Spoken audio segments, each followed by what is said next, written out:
Today we'll answer the question, how do we respond when challenged by fear? Fear can be a challenging emotion, and although everyone experiences it, not everyone will respond to it in the same way. Our response to fear can vary from person to person. The way these responses are categorized is commonly fight, flight, or freeze. Today we'll cover these responses and examples of them written in literature and also within historical events. The first response we will cover is the fight response. When faced with something that we fear, we may fight against it. An example of this can be cited straight from United States history. During the United States' participation in World War II after the bombing of Pearl Harbor, over 127,000 Japanese Americans were sent to internment camps in the Midwest area of the United States. Within these 127,000 Japanese Americans was the famous Star Trek actor George Takei. Takei went on to tell of his time in the internment camp during a 2014 TED Talk that he hosted, which was entitled Why I Still Love the Country That Once Betrayed Me. Within the TED Talk, Takei can be cited as saying, Japanese Americans, American citizens of Japanese ancestry, were looked on with suspicion and fear and with outright hatred simply because we happened to look like people who bombed Pearl Harbor. Later on in the same TED Talk, Takei goes on to explain that due to this fear and hatred, the American government forced all Japanese Americans on the West Coast to be rounded up and placed in internment camps within, quote, the most desolate places in America. The story that Takei tells paints a prime example of how people may fight against something that they fear. After Pearl Harbor, the American people had an ever-growing fear of anyone that even looked Japanese. This caused them to not only lock up Japanese Americans without any trial and in turn violating their constitutional rights, but also commit hate crimes against any Asian American that even resembled Japanese ancestry. And although this fight response will cause us to do things that we wouldn't normally do, it is not the only one of the fear responses that can alter our behavior.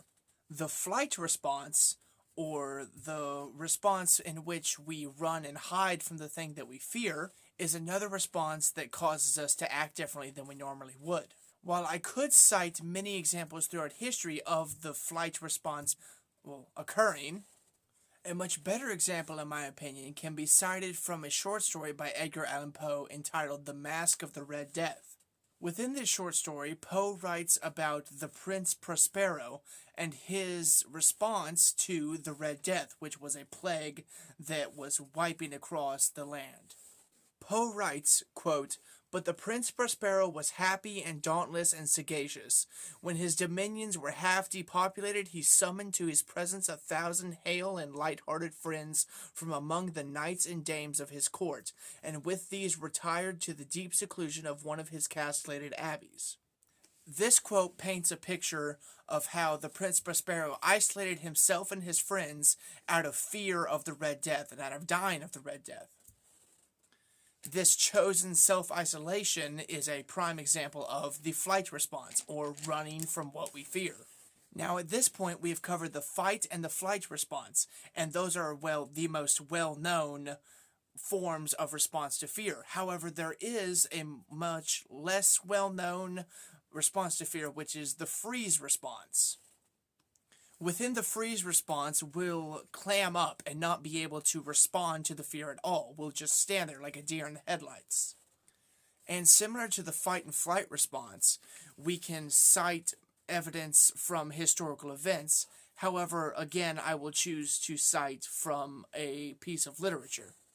The example that I found within the literature that we've covered in class was from the story Antoios by Julia Alvarez. The story as a whole follows the girl named Yolanda Garcia as she travels to the northern region of the Dominican Republic in search of fresh guavas. However, the example of the freeze response does not happen through the entire story, but just at the beginning. The example is found within the second paragraph where it reads, quote, once her own engine was off, she heard the sound of another motor approaching, a pained roar as if the engine were falling apart. She made out an undertone of men's voices. Quickly, she got back in her car, locked the door, and pulled off the shoulder, hugging her right side of the road. Although her reaction is not said to be explicitly caused by fear, It can be reasonably inferred that, based on her surroundings and how she acts, that the reason she pulled over so quickly and locked her doors was because she feared what was coming around the corner, which would have been the vehicle full of men. The way it is described that she moves to the side of the road and clutches her steering wheel can be an example of the freeze response, although it may not be such a strong one as others may be. It still backs up the point quite nicely. While the examples I've given of these fear responses have mostly been from literature and historical events, these responses, of course, still happen in modern time. Within the past 5 years even, there have been many instances where fear has significantly impacted people's lives. The most notable occurrence of fear affecting people's lives in the modern time would probably be the COVID-19 pandemic. The way that people responded to this pandemic was almost entirely out of fear, and even though it has been almost 4 years since it actually started, people still respond in a way that shows signs of fear. Even this long after the initial outbreak, people will still self-isolate and social distance even if they are not necessarily needed to or mandated to. And people do this simply out of fear of spreading the virus or catching it again if they've had it before. And although this may be seen as an irrational fear, it is completely rational. In modern times, in 2024, there are still about 7 variants of COVID-19 that a person can get. With these continuous and ongoing threats of illness still plaguing the world, it's understandable why people would still be afraid and still take precautions to avoid the thing that they fear. But, to conclude my essay, I would like to reiterate the point that not everybody responds to fear in the same way. And while I did cover the fight, flight, and freeze response, those are not the only way that people can respond to the thing they fear. Like I previously stated, everyone responds differently, and classifying it into 3 sections of response is just inaccurate.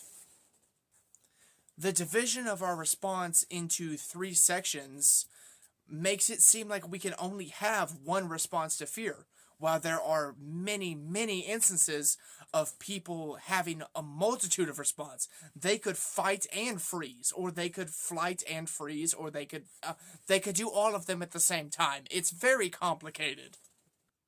The emotion of fear is extremely complex, almost as complex as the human mind itself, and to truly understand it, we can't dial it down into 3 categories to classify it by.